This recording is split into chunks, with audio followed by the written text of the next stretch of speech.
Veamos al comienzo del programa que nos interesaba saber cuál es el panorama económico de la provincia y quien estuvo un miércoles en este programa hace 2 miércoles pasados.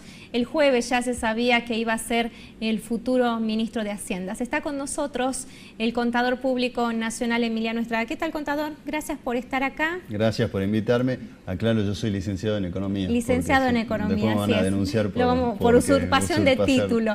Licenciado, bueno, ¿no? La verdad que personalmente me gusta su figura como un hombre joven que le puede dar un nuevo aire a lo que es un área tan dura como es las finanzas de la provincia. ¿Ya ha podido interiorizarse un poco sobre cuál es el estado de la economía provincial, teniendo en cuenta que el gobernador el lunes hizo una reunión donde no es muy halagador su discurso con respecto a cómo está hoy Salta? Sí, la verdad que, bueno, desde que se anunció el viernes pasado, que venimos trabajando ya desde ese día con el jefe de gabinete, estamos haciendo la transición con el ministro saliente Gomesa y interiorizándonos en los números que tiene la provincia. Realmente está en una situación compleja, estamos con un déficit fiscal que viene ya de un par de años, tenemos obligaciones que han crecido por encima de lo que crecían los ingresos. Esto quiere decir que hemos tenido paritarias que representaban un 30% en años anteriores a lo que representaba el gasto, y el ingreso venía creciendo alrededor de 25%. Entonces hemos tenido 10 puntos de diferencia entre lo que se otorgaba, por ejemplo, como paritaria y lo que recaudaba la provincia. Eso fue generando un agujero fiscal, sumado a que el año pasado, producto de las reformas en el mínimo no imponible de ganancias, una de las primeras reformas que toma el gobierno nacional en materia tributaria apenas asume, más la quita de retenciones a la soja, han implicado más de 1.500 millones de pesos menos para la provincia de Salta. Eso sumado a un contexto recesivo en el cual el consumo cae, se recauda menos IVA, por lo cual se coparticipa menos impuestos a las provincias. Ese combo ha generado una situación fiscal bastante compleja, teniendo en cuenta que el gasto es bastante inelástico, digamos, de la provincia. Cuando uno ve que, en el caso de sueldos, por ejemplo, el 80%, 85% de lo que se destina en sueldos se destina para docentes, salud y policía, por lo cual no hay lugares donde uno diga, bueno, reduzco el gasto en personal, eso no es posible. Ahora, no le compete a usted. ¿El gobernador habrá tenido conocimiento de esta situación, teniendo en cuenta que hace 6 meses atrás hablábamos de que teníamos una provincia ordenada? Entiendo que es algo que lo venía analizando hace un tiempo y bueno, yo no lo he conversado esto con él, pero entiendo que las medidas del cambio de gabinete van en esa línea, en decir, bueno, necesito un cambio de gestión, de mirada, digamos, de lo que ¿Usted cree que la reducción del gabinete va a significar y se va a traducir al menos en achicar el gasto en lo que es, por ejemplo, personal, teniendo en cuenta que por lo general ha sucedido y tampoco le corresponde a usted, ¿no? Los funcionarios que quedan fuera de sus cargos pasan a ocupar otros lugares? Bueno, en principio la idea del gobernador es reducir estructuras que tienen que ver con, yo creo que va más allá de lo que es el gasto, porque pensemos que lo que se está haciendo es reducir estructuras, pero no el personal de los ministerios, digamos. El Ministerio de Justicia, que se une al Ministerio de Gobierno, pasan los empleados del Ministerio de Justicia a depender ahora del Ministerio de Gobierno. Entonces, creo que la decisión va en otra línea, que tiene que ver con hacer un Estado más ágil, más eficiente, que no tenga tantas ¿Eso se dependencias. puede traducir en beneficios económicos? Sí, pero son más reducidos de lo que parece. Sí. ¿Cómo se puede reducir un déficit fiscal del que a usted hace mención en lo que sería su planificación económica? En principio hay varias alternativas. Hay una que yo no comparto, que por suerte, digamos, el gobernador tampoco la comparte, y creo que en esa línea es que me convoca. Una podría ser venir y hacer un recorte de gastos absoluto, en el cual se recorta lo que venga y eso hace que se equilibren las finanzas. Bueno, la decisión no es esa, además que esa es la más fácil. La decisión ha sido... La más costosa socialmente. Exactamente. La que ha decidido el gobernador es una que es más progresiva, que tiene que ver con gestión pura. ¿En qué consiste esto? La tasa de crecimiento de los ingresos de la provincia desde ahora tiene que ser siempre superior a la tasa de crecimiento del gasto. Si el gasto crece al ritmo del 20%, el ingreso tiene que crecer por arriba del 20%. Lo que se hace en cualquier economía familiar, licenciado. Exactamente. Entonces, en el cabo de ciertos ejercicios, la provincia va a tener un equilibrio que tenga que ver con haber ido ordenando de a poco y no abruptamente. Y por otro lado, todo lo que sea gestión, digamos, cuando uno ve que el Estado se está superponiendo en algún punto, cuando uno ve que el Estado está gastando ineficientemente para dar la misma respuesta, bueno, esas son las cuestiones que venimos a ponerle el ojo ahora.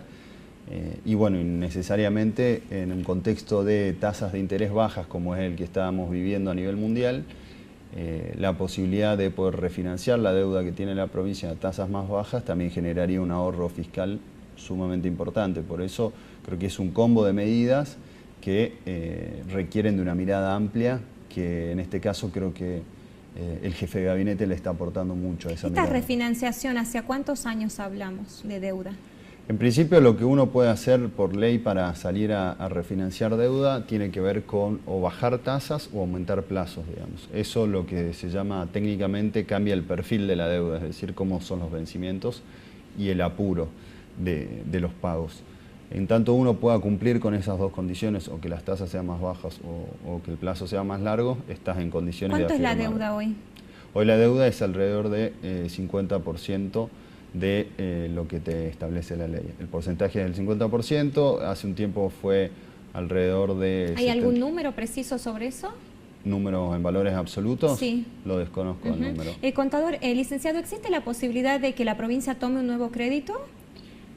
Bueno, en el sentido de lo que te estaba comentando recién, sí, yo creo que si la provincia puede acceder a tasas más bajas a las cuales ya se financió, lógicamente a nivel financiero eso es beneficioso, porque lo que haces cuando emitís una nueva deuda es pagás la anterior, rescatás, como se dice, toda la deuda, por ejemplo, del Fondo de Reparación Histórica, que tiene una tasa de 9,5 de interés. Si hoy la provincia pudiese emitir al 7,5, bueno, estaríamos haciendo un ahorro de 2 puntos y en ese caso se rescata, es decir, se paga toda la deuda pasada y se coloca la nueva para esa finalidad. Después de la reunión que tuvo el gobernador con los jefes comunales, ¿salió por allí algún comentario de que se apuntaría a la reconversión de empleados o bien a la jubilación anticipada?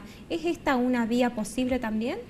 Bueno, en principio eso es algo que está planteando la Nación en este consenso fiscal. El consenso fiscal tiene muchísimos puntos y muchísimos ítems que algunos incluyen a la provincia y otros a los municipios.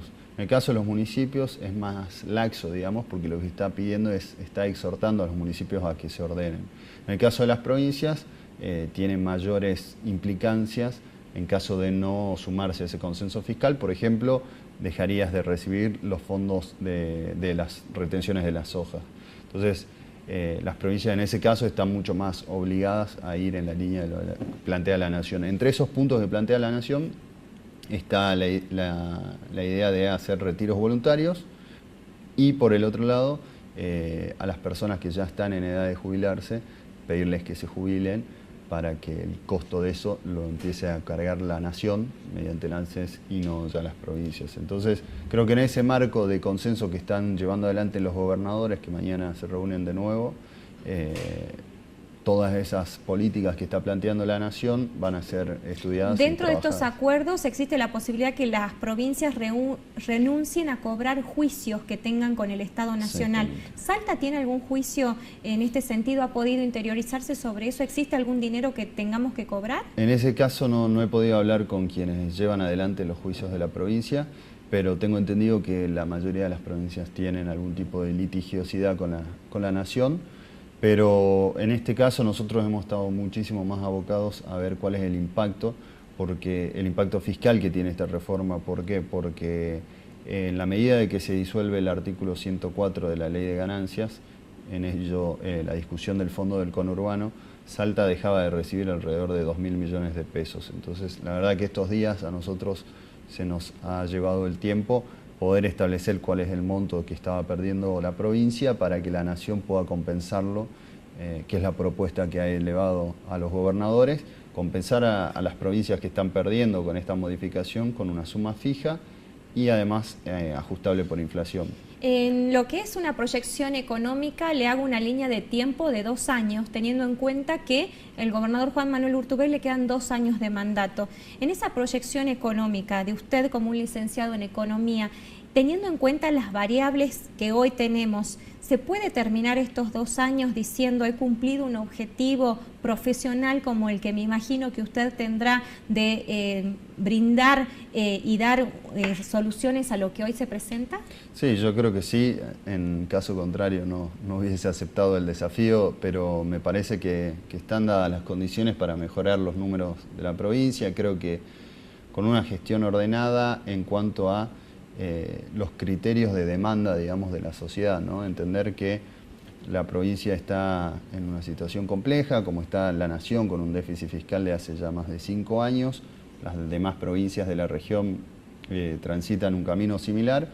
Creo que en el marco de un acuerdo y un entendimiento entre todos los actores de la economía provincial, creo que se puede sanear muchísimo los números y creo que podemos ordenar bastante.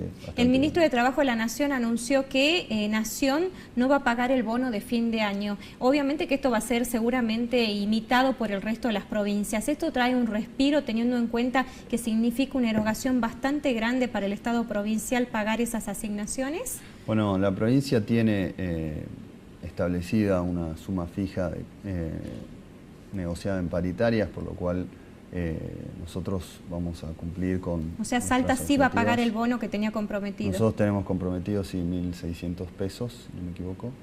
Que es en cuotas. Exacto. Y vamos a hacer frente a esas obligaciones en el marco de lo que ya está pautado en las paritarias que se han negociado, ¿no? Ahora sí entraremos de cara a las paritarias del año que viene, a tener una nueva negociación que tenga que ver con los parámetros que tiene la macroeconomía hacia el año que viene, que no tienen nada que ver con los que sucedieron este año, ¿no? Aún sin haber asumido, déjeme que le diga, ministro, muchísimo éxito en esta gestión. Creo que la va a necesitar porque toda esta situación no la hubiéramos conocido si el 22 de octubre el resultado electoral no hubiera impulsado un cambio dentro del gabinete. Muchas gracias y éxitos. Gracias. Hacemos nuestra despedida como siempre agradeciéndoles la atención dispensada. Nos reencontramos el próximo miércoles. Será hasta entonces.